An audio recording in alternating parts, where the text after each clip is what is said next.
بلدیہ بستی محکمہ تعلیم نارناز ٹاؤن کے تحت ثانیہ آرمی پبلک اسکول کی یاد میں تقریب کا اہتمام کیا گیا، جس میں deputy director education Talat Siddiqui کی سربراہی میں جہاں پروگرام کا انعقاد کیا گیا، وہیں نارناز کے اسکول کی پرنسپل رخسانہ ریاض Chaudhry, Rahmat Ali girls secondary school SS3 میں 16 دسمبر کی یاد میں شودہ بچوں کو زبردست خراج عقیدت پیش کیا گیا اور ان کی یاد میں باقاعدہ شمع جلائی گئیں اور طلباء و طالبات نے پھر ان کو خراج عقیدت پیش کرنا شروع کیا۔ آپ نے بھی سنا ہوگا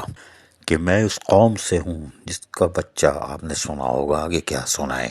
لیکن ڈپٹی ڈائریکٹر طلعت صدیقی نارناز ٹاؤن محکمہ تعلیم کی طرف سے یقینی طور پر ایک شاندار پروگرام کا انعقاد کیا گیا۔ اس موقع پر ان کے سپروائزر ندیم الوی، صاحبہ اخلاق اور مہرین حنیف نے بھی خصوصی طور پر جہاں دعائے مغفرت کی، وہیں پر ان تمام شہداء بچوں کو زبردست سلام پیش کیا اور یقینی طور پر یہ ایک یادگار تقریب تھی۔ اس کی وجہ یہ ہے کہ شہداء اور وہ بھی طلباء اور طالبات تھے، اور بلدیہ بستی محکمہ تعلیم کے لیے یہ ضروری تھا کہ بلدیہ بستی کی طرف سے ان ثانیہ کے بچوں کو زبردست خراج عقیدت پیش کر دیا گیا۔ عزیز عارف، KBS بلدیاتی نیوز کراچی۔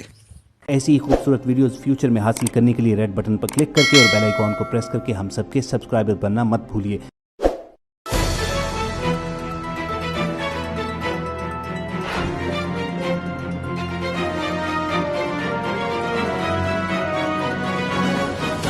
KBS بلدیاتی نیوز۔